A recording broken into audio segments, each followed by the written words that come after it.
네, 안녕하세요. 반갑습니다. 오늘은 2026년 3월 2일이고요.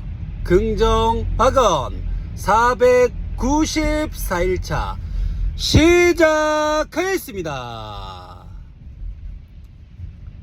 오늘은 장사하는 사람들에게 꼭 필요한 신규 창출에 대한 주제로 여러분들과 한번 공유를 드려보도록 하겠습니다. 장사하는 사람들 뿐만 아니고 영업하는 사람들도 그렇고 모든 내가 생산자가 된 사람들은 신규를 끊임없이 창출을 해야 합니다.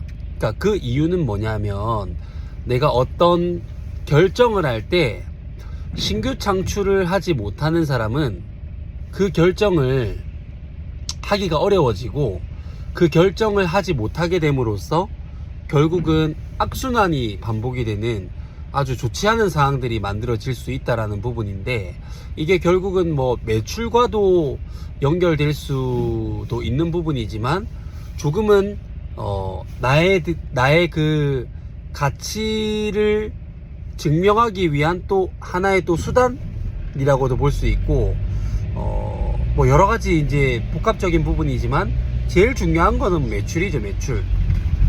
무슨 말이냐면 우리가 뭐 예를 들어 뭐 음식 장사를 하는 사람이라고 했을 때, 음식 장사를 하는 사람이면 내가 뭐 예를 들어 뭐 짬뽕을 파는데 7,000원을 받던 사람이에요. 근데 뭐 3년이 지나고 5년이 지나도 계속 내가 언제까지 7,000원을 받고 있을 수는 없잖아요. 그런데 이거를 만약에 8,000원으로 올리게 되면 손님이 떨어지면 어쩌지 라는 그 불안감 때문에 그냥 7,000원에 계속 가야 되겠다 라고 해서, 만약에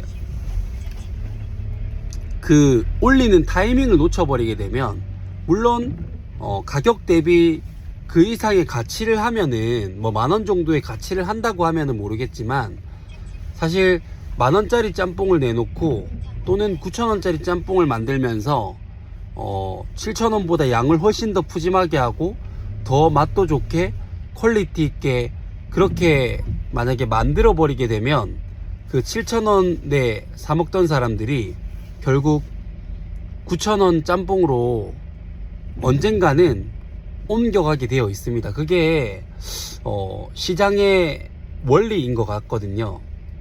뭐 어쩌다가 한번 뭐 7,000원짜리를 먹을 수는 있겠으나 내가 언제까지 7,000원짜리를 찾지는 않는다라는 거예요. 왜냐하면 그게 뭐 진짜 막 10,000원 이상의 가치를 해서 절대 이 짬뽕을 안 먹으면 안 된다 정도의 그 정도의 퀄리티를 내지 않는다라면 그렇게 될 수밖에 없거든요.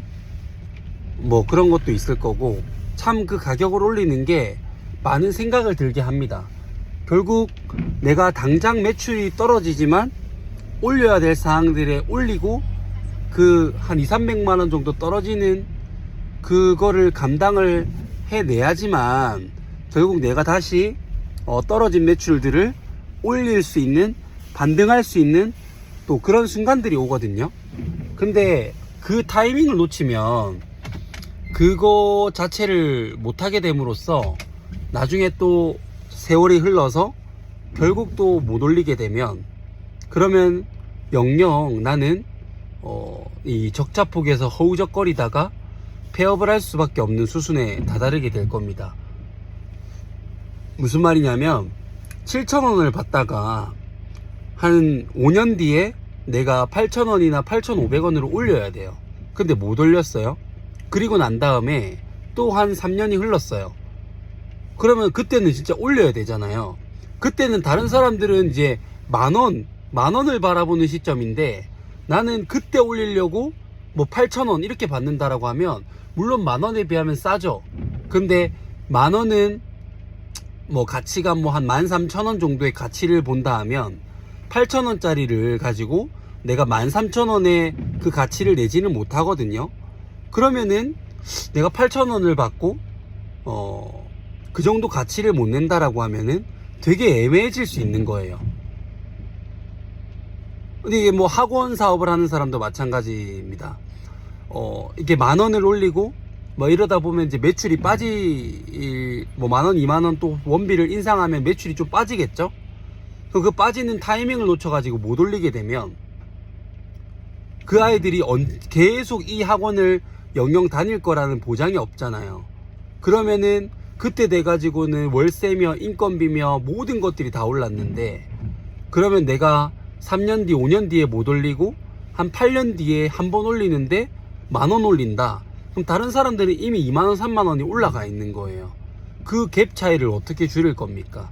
그 사람들이 예를 들어서 10만원을 받는다 라고 하면 100명이 있으면 1000만원인데, 내가 못 올려가지고 뭐 7만원이나 8만원 받는다 칩시다. 그러면 내가 1000만원 매출을 하려면 거의 한 130명이 있어야 되는데 무슨 수로 내가 30명 이상을 더 만듭니까? 그리고 그들보다 훨씬 더 좋은 상권에 가야지만 그것도 가능한데 그러지 않을 거란 말이에요. 그래서 이런 그 결단할 수 있는 그 순간들의 찰나의 순간에 결정을 하려면 결국 신규를 끊임없이 창출을 할 수 있어야 되는데, 신규를 창출하지 못하면 내가 가지고 있는 그 인맥 풀로 가지고 뭔가를 자꾸 하려고 하다 보니까 타이밍을 놓치게 되고, 그로 인해서 경력난에 시달리게 되고, 그로 인해서 또 내가 적자폭을 면치 못하다가 결국 문을 닫게 되는 엄청난 악순환을 반복한다라는 것을 제가 그 요즘에 다른 학원가들이나 아니면은 그 음식점 하시는 분들이나 뭐 이런 분들을 보면서 그런 부분들을 많이 느끼고 있습니다. 그런데 만약에 같은 값을 받더라, 근데 예전부터 장사를 하셔가지고 뭐 상가나 뭐 건물을 이제 매입을 해서 이미 부동산으로 이제 가치를 올리고 있어요. 그러면은 비슷하게만 받아도 괜찮은 거예요. 왜냐면 비슷하게만 받아서 이 사람은 1000만원을 남기는데 나는 뭐 양을 더 주거나 뭔가를 더 제공을 해서 500만원만 남긴다고 하더라도 부동산으로 볼 수 있는 그 금액이 훨씬 더 크기 때문에 내가 충분히 얼마든지 더 좋은 고객들에게 서비스나 이런 부분들을 제공을 할 수 있단 말이죠. 뭐 이런 식으로 가지 않는다라고 하면은 똑같은 가격 대비로 했을 때 정말로 많이 팔지 않는다면 결국은 올려야 될 때 올려야 되고, 그 올리는 순간에서 뭘 더 줄지를 고민해야 되고, 그 고민을 하면서 결국 신규 창출을 해야 된다. 근데 당장 그게 떨어지더라도 신규 창출에 대한 그 고민과 노력들을 끊임없이 하다 보면 그 인원들은 또 언젠가는 또 채워진다라는 거죠. 그래서 너무 겁먹지 마시고 신규 창출에 대한 것들을 조금 생각을 하시면서 내가 뭔가를 해야 될 타이밍에 정확하게 할 수 있는 그런 사람이 되어야 한다. 장사를 할 때는 많은 사람들을 끌고 오는 거, 마케팅 이런 것도 중요하지만 내가 뭔가를 시도하려고 할 때 하려면 결국 신규 창출을 해야 된다라는 거, 이 부분을 여러분들에게 좀 공유를 드리고 싶었습니다. 제가 준비한 것은 여기까지고요. 첫 번째, 나는 나 자신을 사랑한다. 두 번째, 나는 내가 좋다. 세 번째, 나는 무한한 잠재 능력을 가지고 있다. 네 번째, 매일매일 성장하고 감사하는 삶을 살아간다. 다섯 번째, 나를 구하는 유일한 길은 세상을 이롭게 하는 것이다. 여섯 번째, 나의 정체성은 연봉 2억 원을 버는 창원풋살 아카데미 경영자 잘될 운명 황치훈입니다. 반갑습니다. 일곱 번째, 황치훈은 잘될 운명입니다. 여덟 번째, 나는 운이 정말 좋은 사람이다. 아홉 번째, 창원풋살 아카데미는 대한민국 최고의 유치원 아이들 육성해내는 세상에 단 하나밖에 없는 온리원 클럽이 됐다. 10번째, 창원풋살 아카데미 매출 5천만원을 달성했다. 11번째, 창원풋살 아카데미 선수반 100명 달성했다. 12번째, 황치훈은 잘할 줄 아는 사람입니다. 황치훈은 잘할 줄 아는 사람입니다. 황치훈은 잘할 줄 아는 사람입니다. 13번째, 땅 5,000평 규모의 부동산 가치 100억 원의 규모를 가지고 있는 풋살리즈 라이프 사업체를 운영하는 사업가가 됐다. 14번째, 땅 장영구 풋살연맹 최초로 유총선 FK 실내 풋살리그를 개최한 유일한 도시가 됐다. 15번째, 이렇게 올려야 될 때 올리고, 그 올려야 될 때 올리는 그 결단을 위해서 끊임없는 신규 창출과 끊임없는 가치 제공을 위한 그런 노력들을 한 10년 정도를 쌓았더니 자원풋살 아카데미 매출 5천만원, 선수단 100명, 대한민국 최고의 유소년 아이들을 육성해내는 세상에 단 하나밖에 없는 클럽이 됐고, 그 경험을 바탕으로 책을 출간했더니 베스트셀러 작가가 됐고, 수많은 곳에 강연을 해가지고 수많은 자영업자분들에게 영향력을 주는 그런 멋진 사람이 됐다. 모든 것이 반드시 다 이루어졌다. 감사합니다.